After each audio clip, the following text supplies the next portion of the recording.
Dios. Amén. Y vamos a compartir esta palabra que tiene por título, sé que hay mucha gente que suele anotar, que es de esos que les gusta tomar apuntes de las cosas importantes, de los textos bíblicos para luego meditarlo en su casa. Bueno, aquellos que anotan pueden anotar este título, la posición correcta. Y a medida que vaya transcurriendo la palabra se van a ir dando cuenta por qué es que escogí este título. Amén. Saben de que hoy quiero compartir con ustedes cuántas veces vienen pensamientos a nuestra mente todo el tiempo, ¿no? Cuando estamos en el trabajo, cuando estamos en el hogar, cuando quizás vienen cosas impredecibles que van surgiendo y vienen pensamientos todo el tiempo a nuestra mente. Muchos de esos pensamientos son pensamientos buenos, son pensamientos de bien, son pensamientos conforme a la palabra de Dios. Pero muchas otras veces vienen pensamientos de preocupación, de turbación, de temor, de frustración. ¿Cuántas veces hemos pensado, no sé si voy a llegar a fin de mes? No sé si lo voy a lograr, no sé cómo salir de esta situación y tantos otros pensamientos que vienen. Pero el Señor a este discipulado nos ha traído para hablar a nuestro corazón y que podamos sanar en nuestra mente de esos pensamientos que no le agradan al Señor. Amén. Que van a venir, por supuesto. Pero está en nosotros que podamos como hijos de Dios, como guerreros, como guerreras del Señor, batallar para vencer esos pensamientos. Amén. Vamos a ir entrando un poquito en tema, ¿por qué? Vamos a estar hablando justamente de esto. ¿Por qué es tan importante que podamos sanar nuestra mente y podamos cada día renovarnos en el espíritu de nuestra mente? Porque Dios nos ha dado una mente para crear. ¿Una mente para qué? Para que a partir de esa mente puedan surgir cosas maravillosas. Dios puede derramar ideas en nosotros para que a partir de esa idea que Dios nos da podamos comenzar a emprender algo, podamos avanzar. ¿Cuántos de repente han estado en su casa y de repente vienen ideas extraordinarias que decís, mira, podría hacer esto? Y esto quizás lo intento y Dios abre puertas por medio de eso. Dios es sorprendente y creativo y Él no tiene límites. Y Él tiene pensamientos, dice su palabra, de bien y no de mal para nosotros. Amén. Vamos a abrir la Biblia, entrando un poquito más en tema, en Romanos, en el capítulo 12, en el versículo 3. Romanos capítulo 12, versículo 3. ¿Y por qué es tan importante este tema? Porque todo arranca en un pensamiento. ¿Cuántas veces tuvimos ciertas actitudes y fuimos movidos a hacer ciertas cosas? ¿Por qué? Porque comenzó aquí. ¿Cuántos pueden hacer así? Todo comienza aquí en un pensamiento y ese pensamiento nos lleva a accionar. ¿Tenemos Romanos capítulo 12, en el versículo 3, dice la palabra. Digo pues por la gracia que me es dada a cada cual que está entre vosotros, que no tenga más alto concepto de sí que el que debe tener, sino que piense de sí con cordura, conforme a la medida de fe que Dios repartió a cada uno. ¿Sí? Esta palabra que nos está diciendo, que tenemos que tener un concepto de ¿quién? De nosotros mismos, hagan así. Tengo que tener un concepto de mí. Pero acá está diciendo que ese concepto no tiene que ser un concepto más alto del que debiéramos tener. Atención a esto, tampoco tiene que ser un concepto donde nos denigremos y donde no nos valoremos. ¿Por qué digo esto? Porque muchas veces llegamos al camino del Señor con muchas heridas, con muchas palabras, con circunstancias, con situaciones que vivimos y eso taladró nuestra mente, marcó nuestra vida y nos quedamos con ese chip en el pensamiento, pensando en que somos lo que dicen los demás. Quizás padres, personas, compañeros de trabajo, nos tildaron de ciertos apodos, de ciertas cosas y nos quedamos con eso, con que somos eso. Acá dice de que piense de sí con cordura. ¿Qué significa? Que tenga un buen pensamiento de cada uno. ¿Sí? Entonces tenemos que en esta noche pedirle al Señor esa cordura y de acuerdo a la fe poder pensar como Dios piensa de cada uno de nosotros. ¿Sí? ¿Por qué? Porque muchas veces tenemos pensamientos que son de acuerdo a lo que nos dicen las demás personas, pero no de acuerdo a cómo Dios nos está viendo. Muchas veces nos vemos como nos vieron en nuestra casa, como nos vieron en nuestra familia, como nos vieron en el trabajo, como nos dijo X persona, pero no nos vemos como Dios nos ve. Amén. Entonces, ¿El Señor qué quiere? Que en esta noche podamos sanar y que podamos tener buenos pensamientos de nosotros mismos. A veces tenemos pensamientos muy buenos acerca de los demás, acerca de las demás personas, pero cuando queremos hablar de nosotros o calificarnos a nosotros, no nos sale una palabra. ¿Por qué? Porque necesitamos sanar en este área. Amén. Vamos a abrir la Biblia en Apocalipsis 1:6 y vamos a descubrir cómo Dios nos ve.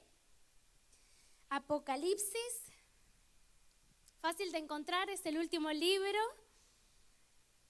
Apocalipsis capítulo 1, versículo 6. Fíjense cómo nos llama el Señor, ¿lo tenemos todos? Dice, y nos hizo ¿cómo? ¿Y qué más? Vamos de nuevo, a ver, y nos hizo bien fuerte, ¿y qué más? Y sacerdotes para Dios su Padre. A Él sea la gloria y el imperio por los siglos de los siglos. Amén. ¿Cuántos dan un aplauso al Señor? ¿Cómo Dios nos considera? El Señor nos está considerando reyes y sacerdotes. Decirle de tu lado, sos un rey, sos una reina a las mujeres, sos un sacerdote, decirle al varón, sos una sacerdotisa a la dama, porque así es como Dios nos ve. A veces nosotros nos vemos como la cucaracha más aplastada, andamos con los pelos así, todos despeinados, nos sentimos de que no tenemos lugar, ni valor, ni que nada vamos a lograr, y Dios nos está diciendo, date cuenta la posición que tenés, date cuenta el lugar de autoridad. Dice, el Señor nos hizo reyes y sacerdotes, ¿sí? Entonces, ¿qué tengo que entender? Que tengo que empezar a sanar y empezar a mirarme a la manera en que Dios me ve. Muchas veces nos vemos al espejo y ¿qué diríamos si nos miramos al espejo? Si nos tenemos que calificar, pero tengo que empezar a mirarme a la manera de Dios, como Dios me está considerando. Y quizás nuestra autoestima ha estado dañada por un montón de cosas, pero Dios está aquí para sanar. Amén. Él está aquí para que salgamos de este discipulado con nueva mentalidad. Que podamos llegar a nuestra casa y pararnos como reyes y pararnos como sacerdotes a bendecir nuestra casa, a bendecir nuestra familia, a dejar de llorar, a dejar de lamentar, porque no somos ninguna cucaracha, somos la creación preciosa del Señor que tiene propósito y propósito de bendición. Cuando hablamos de reyes, estamos hablando de gobernar aquí en la tierra, y esto habla de ¿qué? De que vamos a gobernar y vamos a tener éxito porque las cosas nos van a salir bien. Decirle de tu lado, las cosas te van a salir bien. Al del otro lado, declárale, las cosas te van a salir espectacular. Cuando hablamos de reyes, estamos hablando de gobernar. ¿Y qué significa esto? ¿Cuántos de acá tenemos un trabajo? A ver. ¿Tan pocos? A ver, vámonos. Ay, ¿qué van a decir los pastores cuando lleguen? La iglesia no trabaja. Bueno, a ver, ¿cuántos de acá tienen un trabajo? Bien, ay, va queriendo, a mí me gustó más. ¿Cuántos de acá tienen una profesión? A ver, tienen una actividad, tienen un emprendimiento, tienen planes, proyectos. Justamente, el ser un rey, el ser una reina en el camino del Señor, habla de esto, de tener ese gobierno y de saber de que las cosas van a salir bien. A veces charlamos con la gente que nos dice, todo va a salir, no, mira, todo aumenta, no llegamos a fin de mes. En el nombre de Jesús yo llego y me sobra y me alcanza, porque mi Dios es mi proveedor. Entonces depende de la actitud con que nos paremos nosotros. Si nos paramos diciendo no llego, 1, 2, 3, 4, ay, no llego. No, me paro con fe, sé que el Señor multiplicará y suplirá pues lo que falte. El Señor va a hacer como quiera. Amén, porque soy un rey que le pertenece a su reino. Él es el Rey de Reyes por encima de todas las cosas. El Señor nos ha dado gracia y sabiduría, ¿sí? Gracia es ese favor de parte de Dios. Y de repente vos vas a hacer un emprendimiento, vas a hacer un negocio y hallás gracia delante de la gente y la gente se siente cómodo y la gente se siente a gusto y las puertas se abrieron y decís, ¿cómo es esto? Es que el Señor te está respaldando, es que no vas solo cuando vas a hacer algo, es que tenés ese favor del cielo, el Señor va con vos cuando estás haciendo las cosas. El Señor te da sabiduría para ser creativo. ¿Sí? De acá pueden salir las mejores ideas del cielo porque Dios nos ha dado su sabiduría. Amén. Ahora, vamos a ir a lo siguiente. Cuando hablamos de sacerdote, atención a esto, significa que tenemos una bendición espiritual, ¿sí? ¿Cuántos de acá son hijos de Dios? Tenemos acceso al Espíritu Santo que está con nosotros. ¿Qué significa esto? Tengo la bendición de Dios. Tengo al Espíritu Santo que está conmigo. Tengo su favor, tengo su gracia, pero además me paro con autoridad. Amén. Me paro en mi negocio, me paro en mi casa como sacerdote con la autoridad del cielo. ¿Para qué? Para guerrear, para batallar, para hacer un ayuno, para bendecir mi casa. ¿Cuántos hombres de acá hay que se paran en la casa y comienzan a soltar palabra de vida en su casa, en su economía, en sus hijos? ¿Sí? ¿Cuántas mujeres hay acá que están de rodillas clamando por el esposo, por los hijos, por los nietos, para que sea una generación que sirve a Dios, que no se va a perder en el mundo, ni en el pecado, ni en las drogas, ni en los vicios, que no se va a perder en las cosas de la tierra, sino que van a poner los ojos en las cosas de arriba? ¿Sí? Ese es el sacerdote que se levanta para bendecir el hogar. Ahora, atención a esto. Puedo ser un buen rey, organizar mis tiempos, organizar mis relaciones, ser eficiente en mi trabajo, pero descuidar el área del sacerdocio. Puedo hacer todas las actividades de la tierra perfectos, pero no me puedo desvincular del sacerdocio. No puedo dejar de buscar al Señor, de saber dónde está mi bendición, de congregarme, de saber que tengo una casa espiritual, que tengo un lugar donde aquí me alimentan con pan, donde necesito la palabra para mi corazón, donde necesito ayunar, donde puedo venir a buscar de su presencia. Amén. Ahora, tampoco es que oro y que ayuno y que listo y no hago lo otro. No puedo ir al trabajo porque tengo que estar ayunando. ¿Qué te dice el jefe? Bueno, tranquilo, me busco a otro. Una cosa no cambia la otra. No puedo porque no me dan los días, porque yo tengo que estar todos los días en la iglesia. Está perfecto que nos congreguemos, claro que sí. Tenemos reuniones hermosas, tenemos grupos en la semana, pero también hay ciertas obligaciones que tenemos que llegar a tiempo a nuestro lugar de trabajo, que tenemos que cumplir con nuestra casa. No voy a estar todo el día buscando al Señor y gordito la camisa que te la planche tu abuela. Fíjate, no sé si nos organizamos como sea esta semanita, pero esta semanita, ¿no? Una cosa no se desvincula de la otra. Es un equilibrio. Entonces el Señor acá está clarito en Apocalipsis. Dice, nos hizo reyes, ¿sí? Obligaciones, tareas, pero también nos hizo sacerdotes. Decirle al de tu lado, no te desvincules de ninguna. ¿Eh? ¿Se entendió? ¿Clarita la cuenta? ¿Sí? Le damos un aplauso más a nuestro Dios. Él es claro con su palabra. Y ahora sí, vamos a abrir este texto que está para marcarlo flúor y hacerlo así, imprimirlo y pegarlo en la heladera. Hebreos 12, Hebreos capítulo 12, en el versículo, vamos a leer el 12 y el 13. Hebreos capítulo 12, versículo 12 y 13. Lo tenemos, digo yo lo tengo, ¿lo tienen? Dice, por lo cual, levantad las manos como caídas y las rodillas paralizadas y haced sendas derechas para vuestros pies, para que lo cojo no se salga del camino, sino que sea sanado. Entonces, la palabra que está diciendo, levantad las manos, a ver cuántos pueden levantar las manos. Levantar las manos que se han caído. ¿Qué significa esto? No podés dejar tu lugar de batalla y tu lugar de autoridad como sacerdote, dijimos, porque cuando comenzamos a bajar las manos, cuando comenzamos a menguar y a bajar los brazos, cuando nuestras rodillas se comienzan a paralizar, si nosotros vamos, también los que quieran anotar, Isaías 35:3 lo dice en otras palabras, ahí dice las rodillas endebles, cuando algo ya no tiene la misma flexibilidad, la misma fuerza de siempre. Entonces, de repente ya no estoy levantándome en guardia, en guerra, como lo estaba haciendo antes.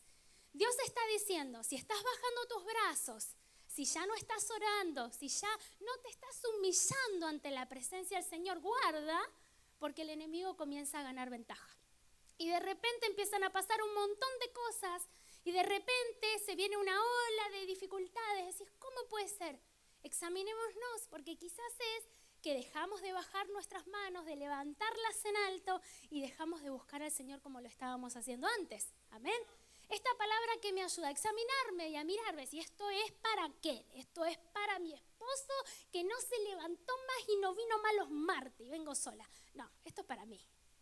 También será para el esposo, ¿no? Pero esta palabra es para mí. La voy a tomar yo que tengo que levantar mis manos. Amén.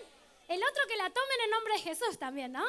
Pero nosotros somos los que tenemos que tomar la palabra primero para que nuestra casa también quiera tomar la palabra, ¿sí? Un simple ejemplo. ¿Cuántos de acá han visto una buena pelea? ¿O han sido parte de la pelea? ¿No? Algunos quizás sí. Los hombres hacen así. Cuando un boxeador le da duro a otro, ¿qué pasa? Le da, hasta que llega un momento, bueno, listo, se separa la pelea. El diablo es como ese boxeador que da, pero no tiene un parate. Él, ¿sabes qué quiere? Destruirte por completo. Es como que te tiene en el piso y te da, y te golpea, y no tiene un freno. Ahora, el freno se lo damos nosotros al levantar nuestras manos y al fortalecernos en oración. Amén. Entonces, no podemos permitir que el diablo juegue con la iglesia del Señor. El diablo no puede hacer lo que quiera. El diablo que quiere destruirte, te va a dar, va a buscar entrar como sea, para darte, para verte destruido, para robarte. Él vino para matar, hurtar y destruir. ¿Qué quiere? Destruir tu vida espiritual.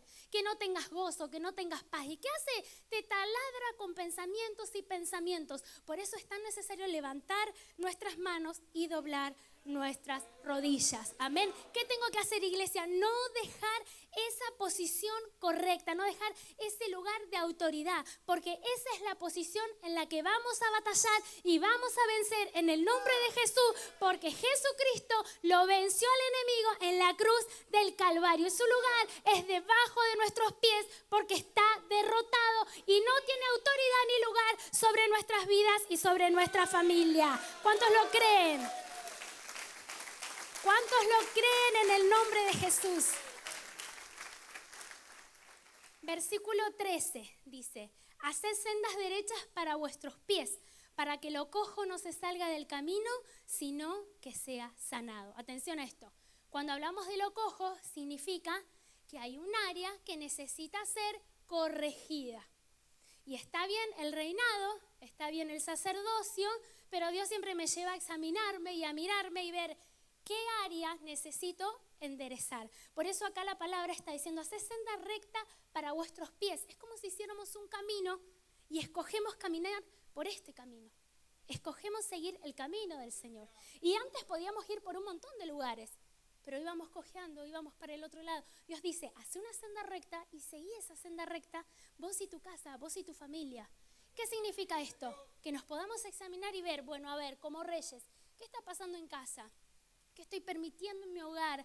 ¿Qué cosas he dado lugar en mi casa que esto no está bueno? Y me voy a parar, voy a hacer senda recta en mi casa y decir, bueno, esto ya no. Esto no lo voy a permitir en el hogar. Esta situación, esta actitud, no la quiero más en el hogar. Y empezar a pararnos a determinar qué es lo que sí y qué es lo que ya no sirve en el hogar. Amén. Empezar a pararnos como reyes y sacerdotes y ver a qué cosas le hemos comenzado a dar lugar. Empezamos a dar lugar a la pereza, empezamos a dar lugar a esto, a lo otro, esos pensamientos que confundían. Bueno, Dios dice, hay un área coja que necesito enderezar. Amén. Y es bueno esto, porque nos ayuda a decir, Señor, quiero hacer tu voluntad. Pero, ¿qué necesito? Ser sincero delante del Señor y reconocer que hay un área que necesita ser sanada. Un ejemplo clave de esto, para que ustedes después, si quieren, lo busquen en su Biblia y analicen esta historia, es la de Mefiboset. Él era el hijo del rey Saúl. Hubo un accidente cuando él era un bebé, quedó lisiado de los pies, no podía caminar. Pero David se enteró de que todavía quedaba por ahí un descendiente de Saúl y lo fue a buscar. Y cuando se le acerca, lo primero que Mefiboset le dice, me impacta, ¿no? Porque vemos no solo que estaba lisiado de los pies, sino estaba lisiado en su mente. Porque él dijo lo siguiente, lo tengo aquí anotado. Él dijo, yo soy un perro muerto. ¿Cómo yo me voy a sentar a la mesa? Soy un perro muerto. ¿Y cuántos de acá estamos? Y quizás en algún momento nos sentimos así, que no éramos dignos ni siquiera de entrar por esa puerta a este lugar tan precioso. ¿Cómo voy a ir yo a la iglesia? con las barbaridades que hice. ¿Cómo ir yo a la iglesia si contara mi pasado, si dijera? El Señor dice, ya no más culpa, ya no más cojera, tiempo de sanidad y el pasado quedó atrás. El Señor tiene una nueva historia, el Señor tiene un nuevo tiempo para tu vida y para tu familia. Amén. Las cosas viejas pasaron, todas las cosas son hechas nuevas. ¿Qué es lo cojo que está en nuestro corazón? ¿Qué es lo que el Señor tiene que enderezar? Quizás son los temores, el miedo al mañana, el miedo a lo que va a pasar, la angustia, la depresión, el trauma, lo que nos hicieron cuando fuimos niños, esas situaciones que nos marcaron y dijimos, no hay futuro para mí. No hay esperanza con lo que viví. Si te contara la violencia que sufrí, no hay esperanza para mí. Dios dice, hay esperanza. Todavía hay esperanza y el Señor tiene un futuro de gloria. Ahora, hay dos cosas que necesito para ser renovado en mi mente, como decíamos hoy, para ser transformado, necesito del agua. ¿Qué significa esto? La palabra. Cuando un utensilio está sucio, ¿qué necesitamos? Que el agua corra, que el agua saque lo que nos sirva y que si sale a muchísima presión, mucho más limpio va a quedar ese utensilio. ¿Qué representa esto? Día tras día aquí sale palabra, sale ese agua desde este altar. Cada día nuestros pastores ministran palabra para nosotros, donde fluye ese agua. ¿Y qué está haciendo ese agua? Está corriendo y está corriendo para limpiar lo que está sucio. Ese utensilio, sos vos, soy yo ese utensilio. ¿Que necesita ser limpio? Por supuesto que sí. Pero que el Señor no rechaza a aquel que se pone dispuesto a recibir ese agua celestial, ese agua del Espíritu. Amén. Y Hebreos 9:14 nos dice algo precioso. Dando vueltas allí las hojas, Hebreos, capítulo 9, versículo 14.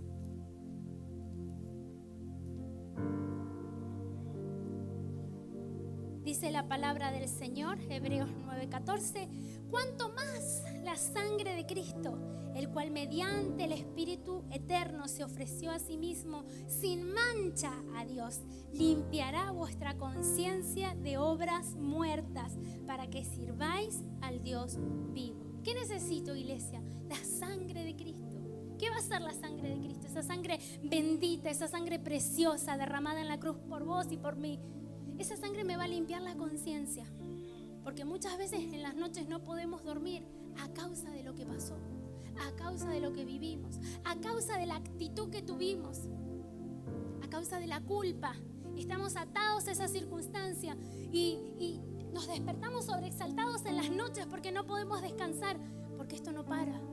Dios dice, quiero en esta noche limpiar tu mente, limpiar tu conciencia. Y hay algo que me gusta. Otra versión dice que va a purificar mi conciencia de las obras que llevan a la muerte. Va a purificar mi conciencia del mal que hemos hecho. Sea lo que sea, el pecado que sea, ese pecado no es tan grande como para que su bendita sangre no sea la que nos limpie. Y podemos decir, es muy vergonzoso esto. No hay nada que espante a nuestro Dios. Nuestras obras quizás son como trapos de inmundicia, ¿no? Pero Dios sabe todo y el Señor con su sangre puede limpiar y puede hacer un utensilio de honra. Puede usar tu vaso, tu vasija para alimentar a otros, para dar agua al sediento, para dar aceite al que necesita sanidad. Amén. Entonces, qué importante esta palabra, porque es por medio de la sangre de Cristo que nosotros podemos limpiar nuestra mente de toda cojera, que nosotros podemos limpiarnos de ese pasado, de esa depresión, de esos traumas. ¿Y por qué digo esto? Comencé al principio hablando de los pensamientos. Les dije de que todo comienza ¿en dónde? En un pensamiento. Todo lo que hago, primero lo pensé. ¿Por qué estamos aquí? Porque primero pensamos en que íbamos a venir. Hoy es martes y vamos a venir. Entonces, atención a esto. Si yo desecho un mal pensamiento, me puedo desligar no solo de ese mal pensamiento, me desligo del pecado consecuente y de las consecuencias de ese pecado. No es lo mismo arrepentirme de un pecado ya cometido. Dios me perdona, claro que sí, pero habrán consecuencias. No es lo mismo a que venga un pensamiento, pero ni siquiera llegué a hacerlo. Me arrepentí de corazón y no llegué a pecar y las esas consecuencias no me van a alcanzar. Entonces, como iglesia, ¿qué debemos hacer cuando venga un mal pensamiento? Filtrarlo por esto, iglesia, por la palabra, pasarlo por el tamiz de la palabra, por el filtro de la palabra. ¿Quién me dice este pensamiento? Este pensamiento que vino ahora a mi mente, ¿quién me lo está diciendo? ¿Me lo dice el diablo? Si me lo dice el diablo, renuncio a este pensamiento. Porque el diablo, ¿sabes qué te dice?